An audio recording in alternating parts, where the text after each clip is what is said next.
আলহামদুলিল্লাহ, সমস্ত তারিফ, সমস্ত প্রশংসা সেই মহান আল্লাহর কাছে, যিনি আমাদেরকে সুস্থ শরীরে আল্লাহর মেহেরবান কয়েক বান্দাকে পছন্দ করে জুম্মার সালাতে আজানের পর মসজিদে উপস্থিত হওয়ার তৌফিক দান করেছেন।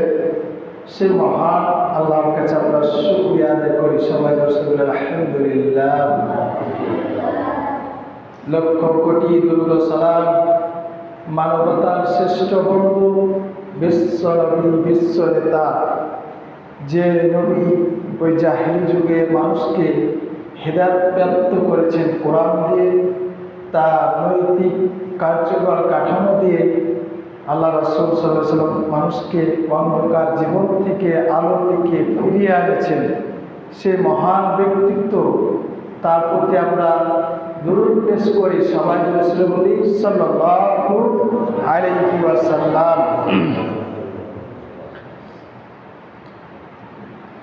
নামাজ, আমরা আজকে নামাজ শুনবো। গুরুত্বপূর্ণ কি নামাজ, কেমন নামাজ না পড়লে কি হয়, আসলে নামাজ কি, এই নামাজ সম্পর্কে কিছু আমরা আলোচনা করে শুনব। তার আগে কয়েকটা কথা বলি। তার আগে হচ্ছে আমাদেরকে মনের ইচ্ছা লাগবে, মন লাগবে, কান দিয়ে শুনতে হবে, আর মেধায় চিন্তা ভাবনা করতে হবে। আসলে আমরা কতটুকু আল্লাহর বিধানের কাছে অন্যায় করছি, কতটুকু আমরা দায়িত্ব পালন করছি আল্লাহর বিধানকে, এটা আমরা চিন্তা ভাবনা করব, বিবেচনা করব। মনোযোগ দিয়ে শুনবেন কথাগুলো, গুরুত্ব, এদিক ওদিক খেয়াল বাদ দিয়ে কথাগুলো শুনবেন, গুরুত্বপূর্ণ। নামাজ, এই ইসলাম ধর্মের 5টি স্তম্ভ আছে, যেটা বলে মূল খুঁটি। 5টা, কয়টা? তার মধ্যে হচ্ছে 1 নাম্বার হচ্ছে ঈমান।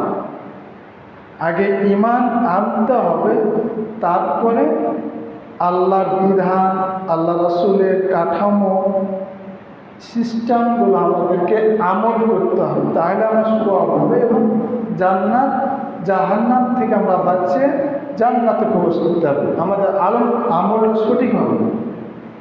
তাই আমাদেরকে ঈমান, তারপর ঈমান আনার পর প্রথম দায়িত্ব, ওই ঈমানদারের প্রথম দায়িত্ব, প্রথম কাজটা হচ্ছে, প্রথম আমল, প্রথম ইবাদত আল্লাহর কাছে হচ্ছে দাবি নামাজ। কি? নামাজ। এই প্রথম দাবিটা হচ্ছে নামাজ।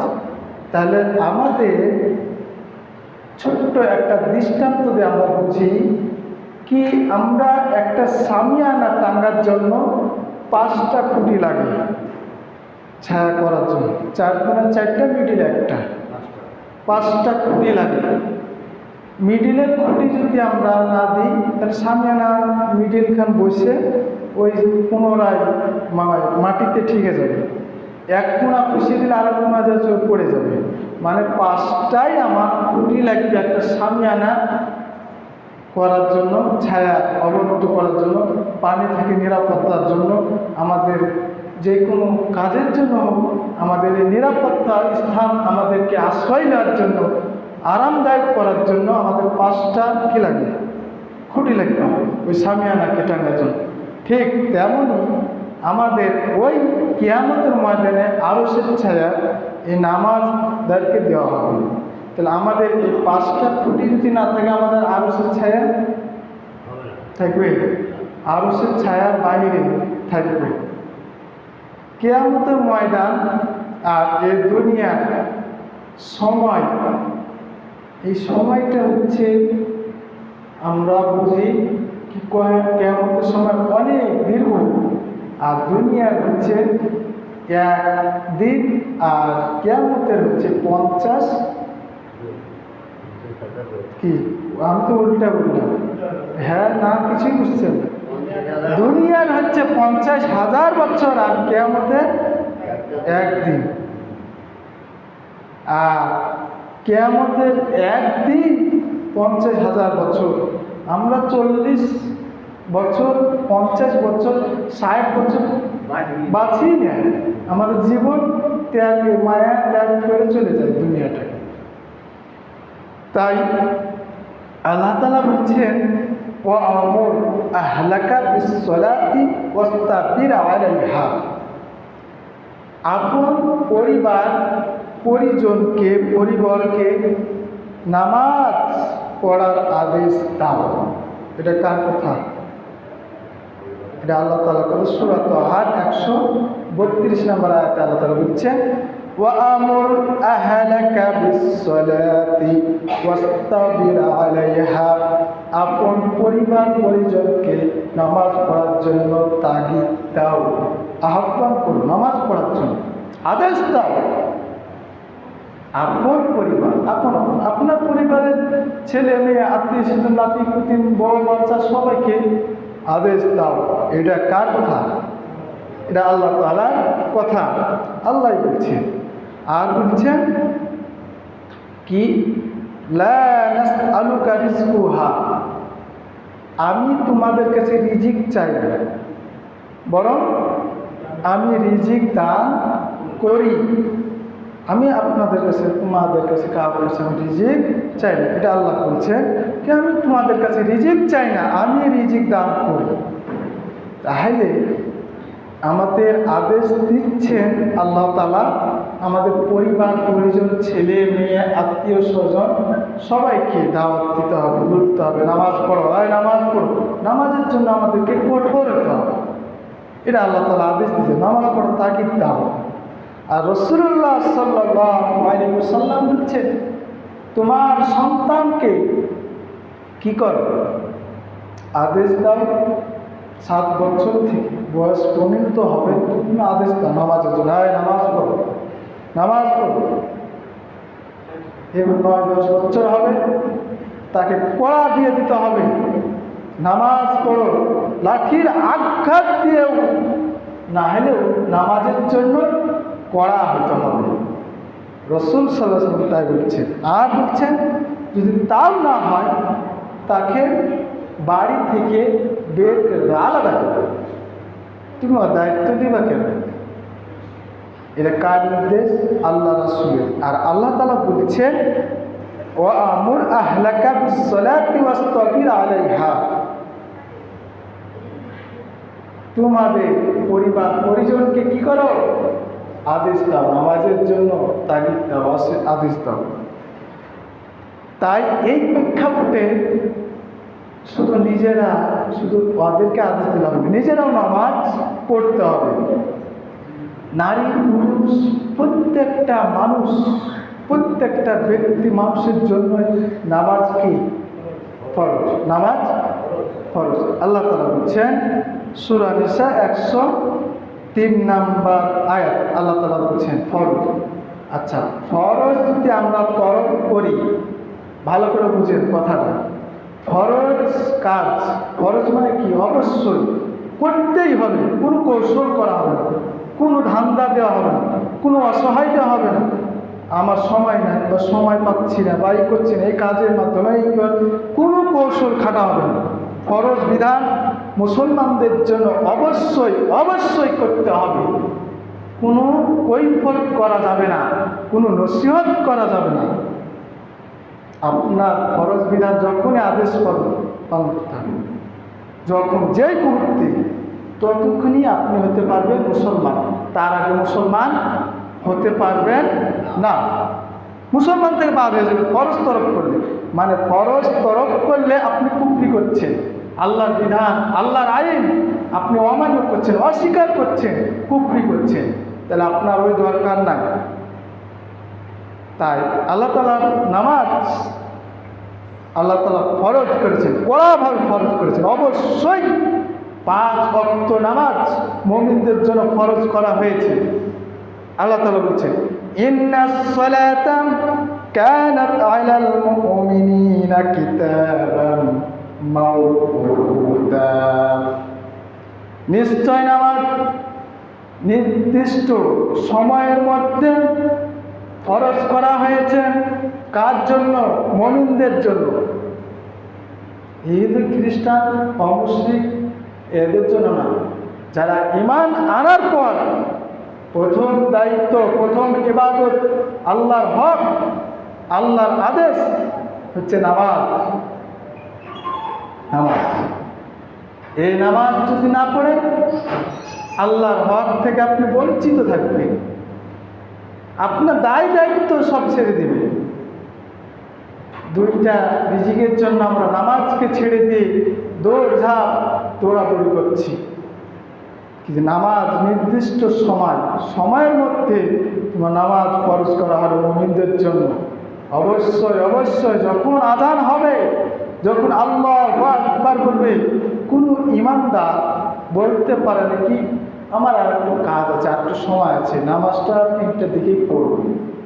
নামাজ এত ইসলাম কঠিন করে দেয় নাই কি আপনাকে নামাজ ওই কাজ ছেড়ে দিয়ে এই জায়গায় এসে মসজিদে জামাতে নামাজ পড়তে হবে, তো জামাত ফেল করবে, তা না। নামাজ আপনার যেই মুহূর্তে যে জায়গায় আপনি সময় পাবেন, যেই স্থানে সময় পাবেন, সেই জায়গায় আপনি নামাজ সে আদায় করবেন। আপনি মাঠে আছেন, আপনি ধান চাষ করছেন, ধান কাটছেন, কাজ করছেন, যে কোনো কাজকর্ম করছেন, রিজিকের সন্ধান করছেন, ওই মুহূর্তে যদি আযান হয়ে যায়, আপনি ওই মুহূর্তে ওই জায়গায় নামাজ পড়ে দেন, ফরজটা আদায় করে দেন, তাহলে আপনি কুফরি থেকে বেঁচে গেলেন। আপনি অস্বীকার, আল্লাহর বিধান থেকে অস্বীকার থেকে আপনি বেঁচে গেলেন, আল্লাহর আয়াতকে অস্বীকার থেকে বেঁচে গেলেন। যেহেতু আল্লাহ বলছেন সূরা নিসা 103 নম্বর আয়াতে, আল্লাহ বলছেন নিশ্চয় অবশ্যই মুমিনদের জন্য ফরজ করা হলো নির্দিষ্ট সময়ে নামাজ আদায় করা। হ্যাঁ, নামাজ আদায় করতে হবে। এই নামাজ জেনে তোলে না, আপনি মৃত্যুর পর আপনার এই নামাজ আপনাকে হিসাব দিতে হবে। নামাজে সূরা হাদিস শরীফ তিরমিজি 413 নম্বর হাদিসে আল্লাহ তাআলা বলছেন কি, আল্লাহ রাসূল সাল্লাল্লাহু আলাইহি ওয়াসাল্লাম বলছেন কি, নামাজ কিয়ামতের দিন আগে হিসাব, নামাজ পড়েছে কিনা, নামাজের আগে হিসাব।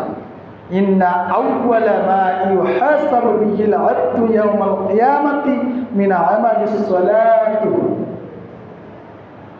ইন্না আউওয়ালা মা ইউহাসাবু, নিশ্চয় কিয়ামতের দিন বান্দার আমলের মধ্যে সর্বপ্রথম হিসাব নেওয়া হবে আপনার নামাজ পড়েছেন। নামাজ, সব নামাজের মানে আপনাকে কি বুঝাবো, ইমানের পর ইমান তো এক, তারপর ইমানের পর নামাজ না পড়লে আপনার দান, সদকা, হজ, যাকাত, ফিতরা, আমল এইগুলো সব কিছু বরবাদ হয়ে যায়।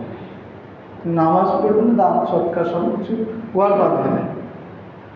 প্রত্যেক যেই বললেন একটা, কুল ইন্না সলাতি ওয়া নুসুকি ওয়া মাহইয়ায়া ওয়া মামাতি লিল্লাহি রাব্বিল আলামিন, আমার নামাজ, আমার কুরবানি, আমার সব, আমার মৃত্যু, আমার হায়াত, আমার দান, সদকা সব এই আয়াতের মধ্যে ব্যাখ্যা তাফসীর আসছে অনেক।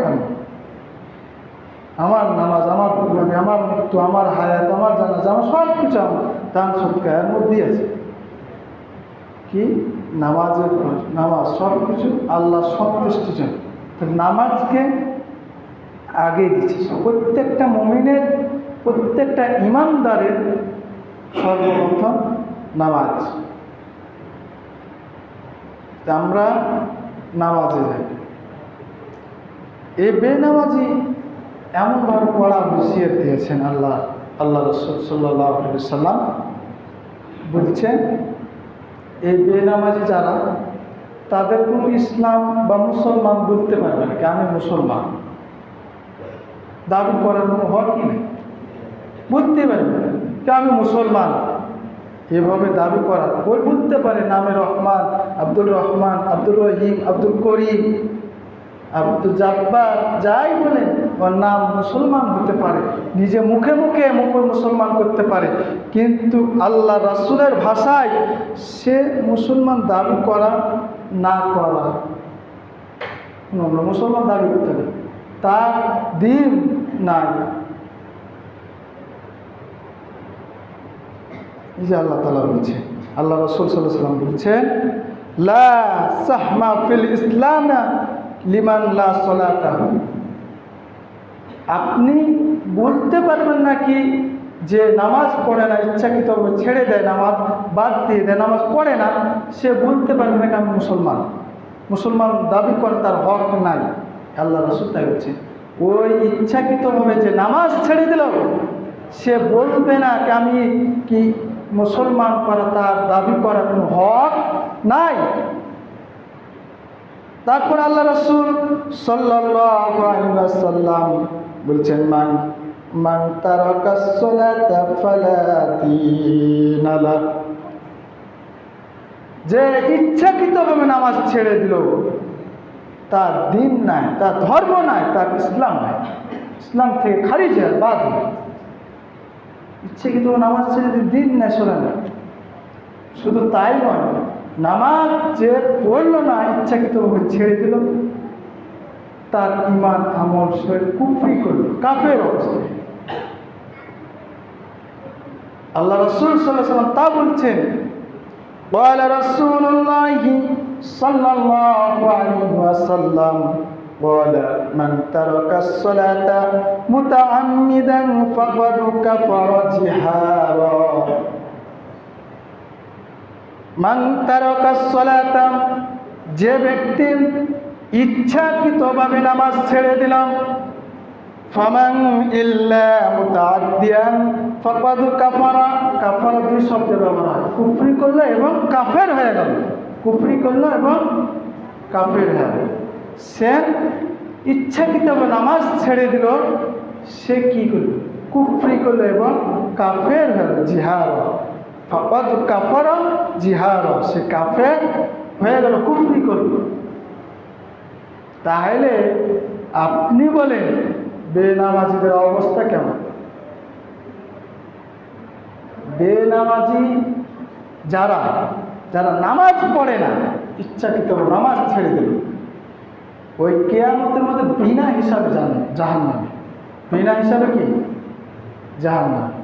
সূরা মুত্তাসিরে আল্লাহ তাআলা বলছেন, মা সালাকাকুম ফি সাকার ক্বালু লাম নাকুনা মিনাল মুসাল্লিন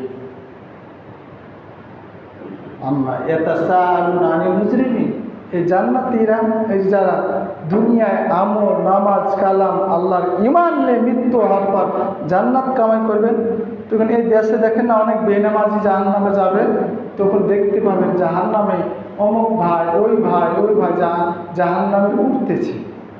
মা সালাকাকুম ফি সাকার, সাকারের মধ্যে দাও দাও করে আগুন জ্বলতেছে, পুড়তেছে। তখন আপনি বলবেন মা সালাকাকুম ফি সাকার, এই তোমাকে তো আমি দুনিয়ায় তোমার বন্ধু ছিলে, তুমি অমুক ছিলে, তুমি অমুক নাম না, তুমি অমুক গ্রামের না, তুমি আমার বাড়ির পাশের মানুষ না, তুমি কেন জাহান্নামে করতেছো? কেন এরকম মানে দেখতে পাবেন না জাহান্নাম করছে।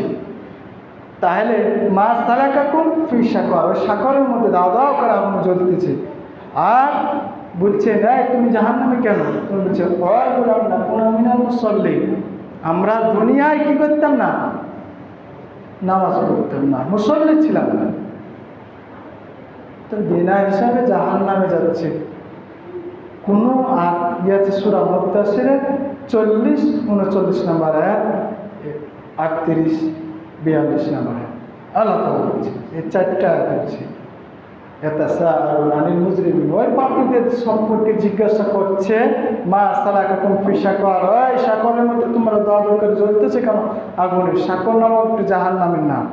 ওই সাকরের মধ্যে তোমরা জ্বলতেছে কেন? সাকর। তখন বলবে আমরা মিনাল মুসাল্লিন, আবার বলছে মিসকিন, আমরা মিসকিনকেও খাবার দিতাম, দান সৎকার করতাম না, সাহায্য করতাম না, বলা ধাক্কাতে দূর দেবে করতাম। এই কারণে আমরা কি করছিলাম? জাহান্নামের সাকরে আমরা পড়তেছি। মুসল্লি নাই, নামাজ নাই, তো সর্বপ্রথম নামাজ হিসাব। নামাজ আমাদেরকে অবশ্যই অবশ্যই করতে হবে। এবার বেনামাজের ফলাফল তাদের প্রকাশ্য কী হলো? তারা কাফের হয়ে গেছে। যারা নামাজ পড়ে না ইচ্ছাকৃতভাবে, তারা কী হয়েছে বলেন? মুখে কথাটা বলতে কি ভয় লাগছে? আমি তো দলিল দিয়েই দিলাম। আল্লাহ রাসূল সাল্লাল্লাহু আলাইহি ওয়াসাল্লাম বলছেন কি, মান তারাকাস সালাতা মুতাআম্মিদান ফাকাদ কাফারা জিহারা, যে ইচ্ছাকৃতভাবে নামাজ পড়ল না, ছেড়ে দিল, নামাজ পড়ছে না, সে হচ্ছে কাফের, আর কুফর করবে। বাদ। তাহলে এবার বলেন, কোন আমাদের জীবনে ইতিহাসে শুনেছেন কি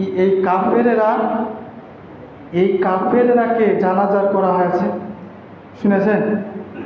ওরা বিনা জানাজারে ঢাক ঢোল দিয়ে নাচতে নাচতে যে একটা গান বাজনা দিয়ে তাদেরকে কোদল দিয়ে মাটি দিয়ে চলেছে, তাই না?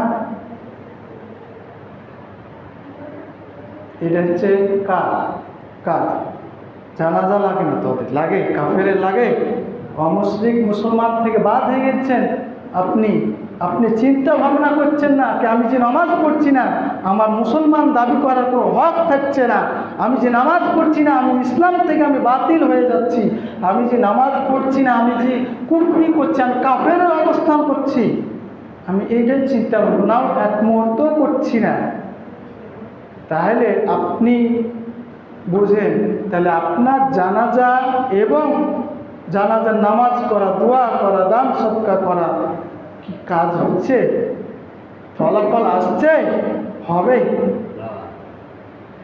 এটা আমার কথা না, আমি তো নিজস্ব কথা বলছি না, আমি তো বলছি না, এখানে বলছে কে বলছেন? আল্লাহ এবং আল্লাহ রাসূল। আল্লাহ রাসূল সরাসরি বলছে, যার নামাজ নাই তার ইসলাম নাই, ধর্ম নাই, দিন থেকে বাদ। যার নামাজ নাই, মুসলমান দাবি করা তার হক নাই। যার নামাজ নাই, নামাজ পড়ে না, যার ইসলাম দাবি করার কোনো হক নাই।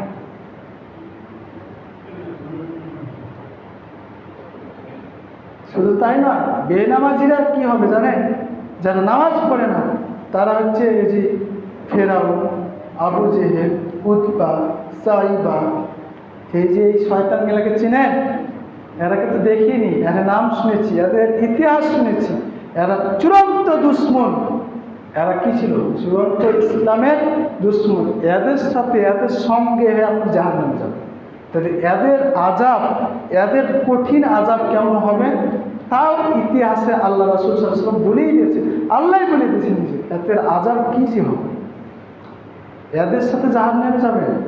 এটা আমি বলি নাই, এটা আল্লাহ রাসূল সাল্লাল্লাহু আলাইহি ওয়াসাল্লাম বলছেন, ওয়ামান লাম ইউহাফিজু আলাইহা লাম তাকুল লাহু নূরুন ওয়ালা বুরহানান ওয়ালা নাজালা ইয়াওমাল কিয়ামাতি মা কারুনি ওয়া ফিরআউনা ওয়া হামানা ওয়া ইন্নি খালফিন।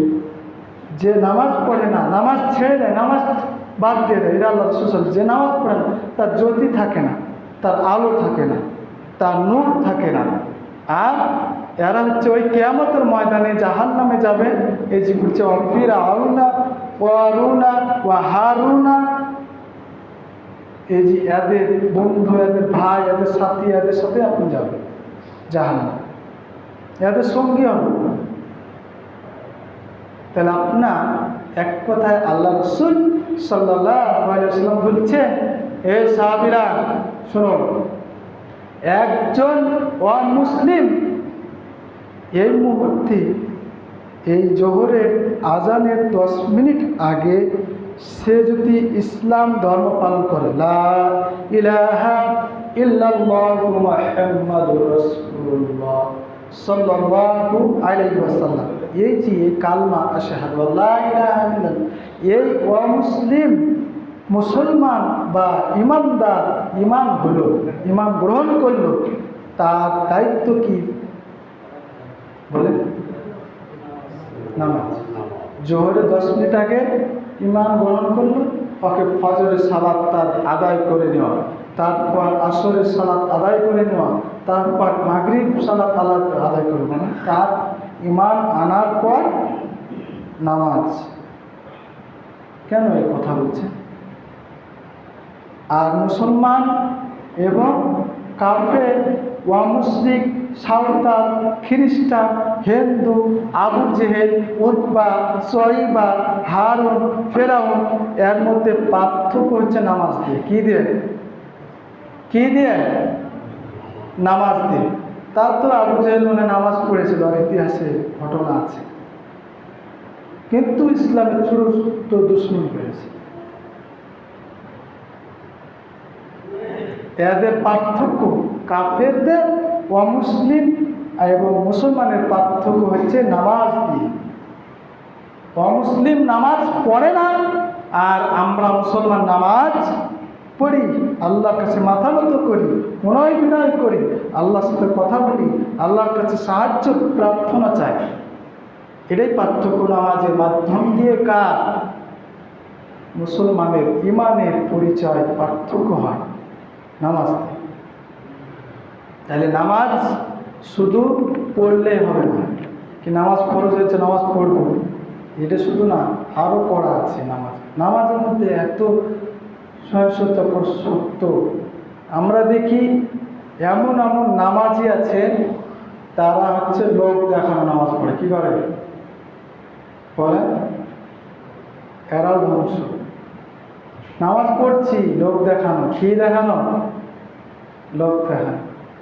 আত্মীয় স্বজন আসলে, জামাই বিটি আসলে, বাড়িতে কোনো মেহমান আসলে, মানে লোক দেখানো। জুম্মার দিন নামাজ না পড়লে কি হবে, মানুষে কি বলবে, এই লোক দেখানো। এরা হচ্ছে ধ্বংস। এরা কি ধ্বংস? আল্লাহর ভাষায়। কার ভাষায়? আল্লাহর ভাষায় এরা কি ধ্বংস। আল্লাহ তাআলা বলছেন সূরা মাউন, ফাওয়াইলুল লিল মুসাল্লিনা আল্লাযীনা হুম আন সালাতিহিম সাহুন। এইসব ব্যক্তি যারা ওই দুর্ভোগ, আর আইতাল্লাযী কাযযুবিদ্দিন, ওই কিয়ামতের ময়দানে ধ্বংস যারা, তারা হচ্ছে নামাজে অলস। নামাজে কি অলস, গাফেল। আজান হচ্ছে, যাচ্ছি নামাজ পড়বো, পড়ছি, অলসতা। তা শুধু এই অলসকে এভাবে বোঝায়নি, নামাজে ওরা এমনভাবে দাঁড়ায় আসছে, কান চুলকায়, লুঙ্গি টানে, পিঠ চুলকায়, মশা মারে, লাফালাফি করে, ঝাপাঝাপি করে, নামাজ শেষ হলে সালাম ফিরার পর দৌড় মারে। আবার কি করে? নামাজের মধ্যে বসে থেকে কাতারের মধ্যে পাছা দিয়ে দেয় পশ্চিমে, আর পূবে দিয়ে দেয় মাথা। এরকম আছে মুসল্লি, আমি দেখেছি, নিজের চোখে দেখেছি। কাতারে নামাজ সালাম ফিরা হয়ে গেলে মনে হচ্ছে কত ক্লান্ত, কত আরাম, কত শান্তি করার জন্য আমরা এদিক ঘুরে যাই, বলে যে হেলেন। ও নামাজে এসে ওদের বিরক্ত হয়ে যায়। নামাজে কি হয়? বিরক্ত হয়ে। এরকম মুসল্লি আছে, এরা অলস। আবার দেখা যাচ্ছে কাতার আছে, ওই চুমো পাছা ঘুরে দেয়, এই চুমো ঘুরে থাকে। আবার নামাজ শেষ করে দেয়, ওদিকে পিছনে কে আছে না, ওদিকে কেউ আছে, কাকে খুব ঘোরা লাগলো, দেখাশোনা না হোক, মানে এত তাড়া, ধৈর্য নাই, অলস সততার। এরা হচ্ছে তাই না? ফাওয়াইলুল লিল মুসাল্লিন আল্লাযীনা হুম আন সালাতিহিম সাহুন। অলস, নামাজের মধ্যে ধৈর্য না। শুধু আল্লাহ রাসূল সাল্লাল্লাহু আলাইহি ওয়াসাল্লাম এমনভাবে নামাজ পড়তেন, তার ফুটন্ত পানি যেরকম টকবক টকবক করে জ্বলে না, তার অন্তরের মধ্যে নামাজের মধ্যে দেখতো কাঁদতো, ওরকম টকবক টকবক করে শব্দ হতো। এত বিনয় করে নামাজ পড়তেন। আল্লাহ তাআলা বলছেন, ওয়াদ আফলাহাল মুমিনুনা আল্লাযীনা হুম ফি সালাতিহিম খাশিউন। সফল ওই ব্যক্তি যারা হচ্ছে নামাজের মধ্যে নম্র, ভদ্র। নামাজের মধ্যে নম্র এবং ভদ্র, বিনয়, তারা হচ্ছে কি সফল। তারা সফল, কামিয়াবি, তারা সফল হয়েছে। আর যারা ধ্বংস, যারা কখন বাড়ে, মানে 1 ঘন্টা যদি এখানে আলোচনা করি 10 মিনিট, 103 বার ঘড়ির দিকে তাকানো হবে। এদিকে ওয়াজ বা কী কথাগুলো বলছ, এগুলো আমরা খেয়াল বা মনোযোগ দিই না। তাই আমরাকে চিন্তা ভাবনা করতে হবে কি নামাজ খুশু খুশু, নামাজ উনয় বিনয়। আল্লাহ বলছে উনয় বিনয়ভাবে, এত আন্তরিকভাবে নামাজ পড়তে হবে। এমন এমন আছে নামাজি তারা হচ্ছে রুকু সেজদা তসবিহ এগুলোও করে না। তার মধ্যে আছে দেখা যায় কি সবচেয়ে হচ্ছে আল্লাহ রাসূল সাল্লাল্লাহু আলাইহি ওয়াসাল্লাম সবচেয়ে ওই চোর, সে হচ্ছে রুকু এবং সেজদা চুরি করে এবং তসবিহ করে। দাঁড়ালো রুকু উঠতে গেল ঠাক মুরগির মতন যেভাবে কি খাবার দিলে ঠুকরায় ওরকম ঠাক ঠাক করে নামাজ পড়ে যে দৌড় মারে, এগুলো হচ্ছে চোর নামাজ। এগুলো কি নামাজ? কখন কি পড়ে কিছুই বুঝতে হবে না। তাই এই নামাজের মধ্যেও চোর, সবচেয়ে বড় চোর ওই সে হচ্ছে নামাজের মধ্যে চুরি করে। কি চুরি করে? দোয়া বলে না, তসবিহ ঠিক মতন আদায় করে না, তাসাউদ আদায় করে না, দুরূদ শরীফ আদায় করে না, ঠাক মুরগির মতন ঠুকরা মারে দিয়ে দৌড় মারে, সবচেয়ে নিকৃষ্ট চোর। এই নামাজের মধ্যে মুনাফিক আছে। কি আছে? মুনাফিক আছে। এই নামাজের মধ্যে কি আছে? মুনাফিক। আল্লাহ তাআলা বলছে ইন্নাল মুনাফিকিনা ইখাদিউনা আল্লাহা ওয়া হুয়া খাদিউহুম ওয়া ইযা ক্বামু ইলাস সালাতি ক্বামু সুকারা ইরাউনান নাসা ওয়া লা ইয়াযকুরুল্লাহা ইল্লা ক্বালিলা। এরা হচ্ছে এই মুনাফিকেরা এমন এক মুনাফিক, তারা হচ্ছে আল্লাহকে কম স্মরণ করে। কি করে? আল্লাহকে কম স্মরণ করে, অতি কম, সামান্য স্মরণ করে। এরা আল্লাহকে ধোঁকাবাজ করে, ধোঁকা দেয়। বরঞ্চ আল্লাহ বলছে শুধু ওরা ধোঁকা দেয় না, ওরা নিজেরাই ধোঁকার মধ্যে পড়ে গেছে। ওরা নিজেরা কি ধোঁকার মধ্যে পড়ে গেছে। শুধু তাই না, আর যখন ওরা যদি নামাজে দাঁড়ায় তারা অলসভাবে আর সেভাবে দাঁড়ায়। নামাজের মধ্যে রুকু সেজদা তসবিহ ঠিক মতন অলসভাবে দাঁড়ায়, অলসভাবে সেজদা দায়ী করে, মানে রুকু কোনো রকম ওঠা সাত হয় না। আল্লাহ রাসূল সাল্লাল্লাহু আলাইহি ওয়াসাল্লাম নামাজ করতেন, রুকু করতেন এমনভাবে তার পিঠের উপরে এক গ্লাস পানি দিলে তার পানি সমানভাবে এক ফোঁটা পানি এরকম লড়াচড়া। রুকু সেজদা এবং ষাট সেজদাগুলো এমনভাবে করতে হবে, আমাদের 6 অঙ্গে আমাদেরকে সেজদা করতে হবে। এইসব অঙ্গ প্রতি অঙ্গ আমাদেরকে নিয়ম আছে। নামাজের মধ্যে এরকম অলস করছি, দুর্বলতাভাবে নামাজ পড়ছি, এই অলসের মধ্যে তারা অলসভাবে সাথে কেবল তারা লোক দেখানোর জন্যই দাঁড়ায়। তারা লোক দেখানোর জন্যই দাঁড়ায়, এমনভাবে লোক দেখানোর জন্য নামাজ পড়তে হবে। নামাজ পড়ছি লোকের সাথে, জামাতের সাথে। এই যে বললাম না একটু আগে কি জুম্মার নামাজ পড়তে হবে, সারা জীবন তো নামাজ পড়লাম না, এক সপ্তাহ জুম্মার নামাজ পড়তে হবে, তাই আমরা আসছি নামাজ পড়ব। এই যে আবার লোক দেখানোর জন্য বর্তমানে ওরা আল্লাহ বলছেন কি ওরা হচ্ছে অতি সামান্যই আল্লাহকে কি করে স্মরণ কম করে। তাই নামাজের মধ্যে আমরা কি করার কথা শুনলাম, কার কথা? কোরআন থেকে এবং হাদিস থেকে, দলিল থেকে শুনছি। এই যে মুনাফিকের অলসতাভাবে আচরণ দাঁড়ায় দৌড়াদৌড়ি করে, এটা হচ্ছে সূরা নিসার 142 নম্বর আয়াত আল্লাহ তাআলা বলছে। এর অলসভাবে দাঁড়ায়, দুর্বলতাভাবে দাঁড়ায়, এরা অতি কম আল্লাহকে স্মরণ করে।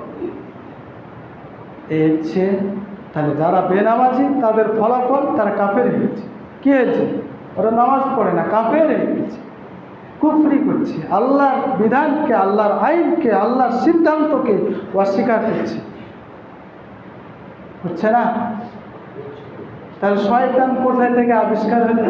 শয়তান কিভাবে হলো? তার চরিত্রের ওপরে তো নাকি মানুষের আমলের উপরে চলার গতিতেই অটোমেটিক কাফের হয়, আমরা বুঝতেই পারি না। আসলে আমরা মনে করি দাড়ি ছেড়ি, টুপি পরি, পাঞ্জাবি পরি, সুরমা লাগাই, সেন্ট লাগাই, জুব্বা পরি, এইসব মিষ্টি খাই খাওয়ার আগে, খাওয়ার পরে পয়সা পানি খাই, দোয়া বলে মসজিদে ঢুকি, এগুলোর আমল করলে আমি মনে করছি কি সব আমার আমল সঠিক হয়েছে, কিন্তু আমি 5 ওয়াক্ত নামাজ পড়ছি না, এই যে খুব কড়া। কোনো বিধানকে বলেনি কাফের হয়ে যায়। কি বলেছে রোজা সম্পর্কে, যারা রোজা করে না তারা কাফের হয়ে যায়, এই কথা হাদিস আছে না। নামাজ না পড়লে কি বলছেন, কুফরি করলে সে কাফের হবে, কত কাফার, জি হ্যাঁ কাফের। তাই এই বেনামাজিরা কাফের অবস্থায় আছে, তাই ওদের জানাজা পড়া না পড়া কি সমান, ওদের জন্য দোয়া করা না করা সমান। নামাজের হিসাব দেওয়াই লাগবে, কোনো মাপ নাই, পাপের হিসাব দেওয়াই লাগবে। কিন্তু দুনিয়াতে বেঁচে থাকা অবস্থায় আমাদেরকে পাপ মোচন করে যেতে হবে। মরার পর বলবে আল্লাহ আমাকে একটু সময় দাও, মরার আগে কেমন আমার কাছে আজরাইল আসবে, মৃত্যুর সময় অসুস্থ সময় বলবে আমাকে একটু সময় দাও, সময় চাইবেন, ওই সময় পাবেন। তার আগে আমরা যা পাপ করছি তওবা বিল্লাহ বলে, আল্লাহ তাআলা তো সব দিকেই থাকে। ইল্লা মান তাবা ওয়া আমানা ওয়া আমিলা সালিহান ফাউলাইকা ইউবাদদিলুল্লাহু সাইয়্যাতিহিম হাসানা। তোমরা তওবা করো আল্লাহর কাছে এবং ঈমান আনো এবং আমল করিতেই থাকো, আর পূর্ববর্তীতে যা গুনাহ করেছে সব কিছু তোমাকে গুনাহ মাফ করে দিয়ে সেই গুনাহর পরিবর্তে সওয়াবে পরিবর্তন করে দেয়। সুবহান, এত বড় সূরা এই আল্লাহ তাআলা বলেছেন। তাই আমরাকে এই আমল করা, এই নামাজ সম্পর্কে আমরা কঠোর হতে হবে। এবং আমরা শুধু নিজে নামাজ না, আমাদের পরিবার পরিজনকে, ছেলে মেয়ে আত্মীয় স্বজন সবাইকে তাগিদ দিতে হবে নামাজ পড়ার জন্য, এটাও আদেশ দিয়েছে। তাই আমরা প্রত্যেককে নামাজের জন্য আহ্বান করব। ইমানের মানুষকে অন্ধকার খারাপ কাজ থেকে তাদেরকে কি আলোর পথের দিকে ডেকে নিয়ে আসবো, আল্লাহর ইবাদতের দিকে, আল্লাহর দিকে, দিনের দিকে, ইসলামের দিকে তাদেরকে আহ্বান করবো, জানাবো। আল্লাহ তাআলা যেন আমাদেরকে যা কোরআন এবং আল্লাহ রাসূল সাল্লাল্লাহু আলাইহি ওয়াসাল্লামের হাদিস থেকে যা শুনলাম, আমরা আজ থেকে তওবা করে আমরা যেন আমল করতে পারি। সবাই জোরসে বলে আমিন। আল্লাহ তাআলা যেন আমাদেরকে মৃত্যু পর্যন্ত ঈমান আমল, আমাদের ঈমানটাকে সঠিক নিয়তে আল্লাহর সন্তুষ্টির জন্য সব কিছু ইবাদত করতে পারি। আল্লাহ তাআলা যেন আমাদেরকে সেই তৌফিক দান করুন। সবাই জোরসে বলে আমিন। ওয়া আখিরু দাওয়ানা আলহামদুলিল্লাহি রাব্বিল আলামিন। আসসালামু আলাইকুম।